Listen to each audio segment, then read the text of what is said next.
Hi Pioneers! Today I want to talk about the Pi wallet.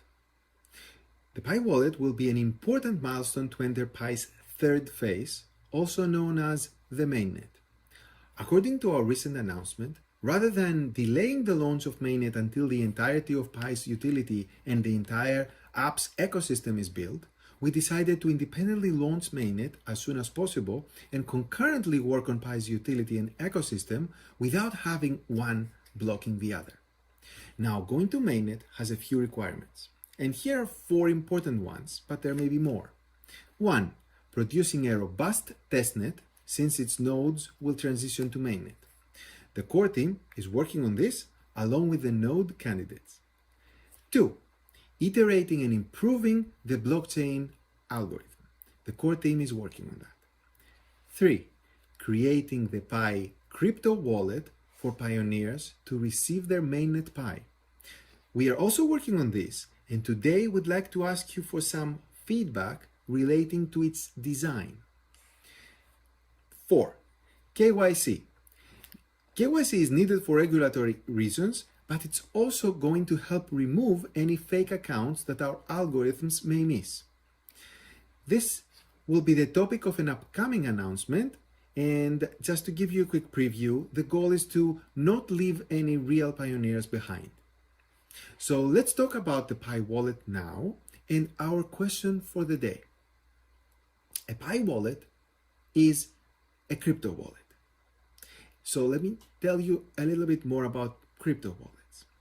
A crypto wallet is a piece of software that allows people to access their assets and be able to make transfers to other people. The Pi core team will help pioneers create their Pi blockchain credentials so that you can transfer your Pi into Mainnet, meaning set up your Pi wallets. So today we have an important question for you in terms of the type of wallet you'd like to have to receive your Mainnet Pi. As Pi is an open blockchain, you don't always have to use our wallet, but we need to create one for you to transfer, at least initially, to that wallet the Pi you have been mining. We plan to launch the Pi wallet early next year so that you can set it up ahead of Mainnet and make sure it works and it is as you expect. The nodes, along with many other pioneers, will also be able to test this wallet against the testnet ahead of time. But let me try to explain the question we have for you in simple terms first so that everyone can follow. There are generally, not just crypto wallets, but generally 2 types of wallets. The ones where you hold your assets yourself, which are called non-custodial, and the ones where you entrust your assets to someone else. They are called custodial. Let's understand these 2 in an everyday example. The wallet you have in your pocket is a non-custodial wallet because you yourself hold physical monetary bills and you have absolute custody of them. The wallet in your pocket, though, even that one, contains a reference to a custodial wallet, which may look like this. A custodial wallet is a bank account because you've given the bank custody of your funds and you're entrusting them to maintain them for you. Now, that's why banks try to be very secure and avoid their servers getting hacked, because you could potentially lose funds if someone hacks their servers. Or if a bank closes down, you could also potentially lose funds. Another example of a custodial wallet is when you put your money into a cryptocurrency exchange. And the way that it works is that, at least for centralized ones, you give them custody of your funds and then they help you make transactions inside. Now, if the exchange gets hacked, you may lose assets, which is something that has happened in the past.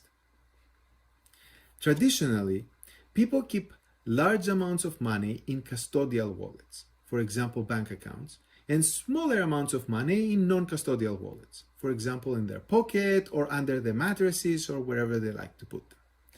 That's because there was, until the cryptocurrencies came along, no other option.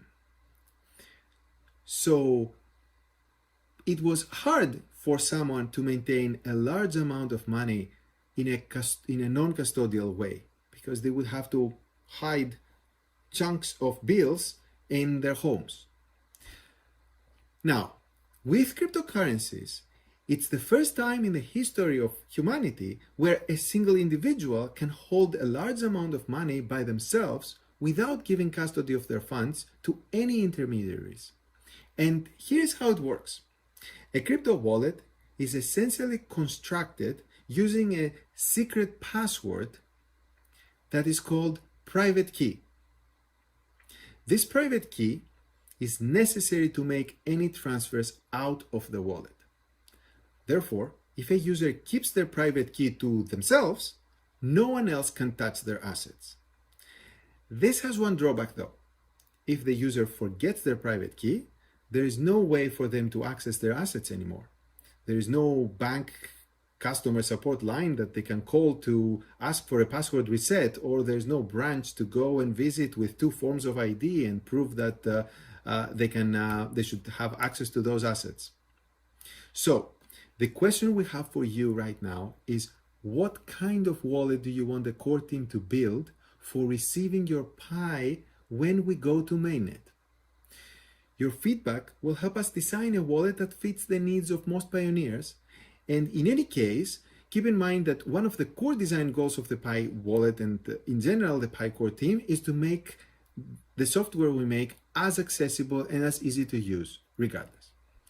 We want your independent opinion on this, but as the core team, we actually prefer pioneers to have the non-custodial option, where you have 100% control of your assets. Having said this, we understand that some people may find this option complex, or they may be afraid of losing their private key. So we'd like to hear your opinion about what to do. In any case, we will try to make the wallet interface as intuitive and as simple as possible for people to understand and use it. So tap on the survey link on the home screen of Pi app today to let us know what you think. Bye.